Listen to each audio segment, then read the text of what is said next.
Good morning guys কি হ'ব ৰন্যাতি ব্লগলৈ আপোনালোক সকলোকে স্বাগতম জনাইছোঁ। এতিয়া মই আছোঁ ঘৰতে আছোঁ, ডিউটি যাব পৰা নাই, ডিউটি যাব ওলাই আছোঁ বৰ্তমান। বহুত বৰষুণ, আপোনালোকৰ ফালে বৰষুণ দিছেনে নাই ক'বচোন গাইজ কমেণ্ট কৰি।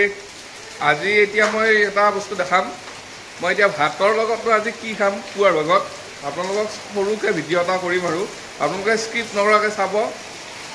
অলপ ওচৰলৈকে আহ, আজি মই ভাতৰ লগত খাম গাইজ, কি খাম দেখাম আপোনালোকক দেই। প্ৰথমতে হ'ল ঠাণ্ডা বতৰ, এইটো নেমু টেঙা, দ্বিতীয়তে হ'ল এইটো আমৰ আচাৰ, আৰু তৃতীয়তে হ'ল আৰু এটা জ্বলা। কি হ'ল এইটো জ্বলা? জান নোহোৱা জ্বলা দেই, মই জাত থকা জ্বলাটো নাকত ধৰি ল'বি। তাৰ লগত এইটো ভাত থাকিলেই আৰু এটা জ্বলা আহিল, এইটো ভাত থাকিলে বাৰু। তাৰপাছত থাকিল আলু ভাজা, তাৰপাছত থাকিল এইটো ঢেকীয়া ভাজা, তাৰ তলত থাকিল এইটো এইটো কি বুলি কয় কণী ভাজা, পাহাৰৰ নামবিলাক নহয়। আৰু এইটো হ'ল ৰঙালাও ভাজা। কেৱল আজি আমাৰ ভাজা আছে দেই, কেৱল চব ভাজা, দালি চালি নাই, পানী ঢালিম আৰু খাম।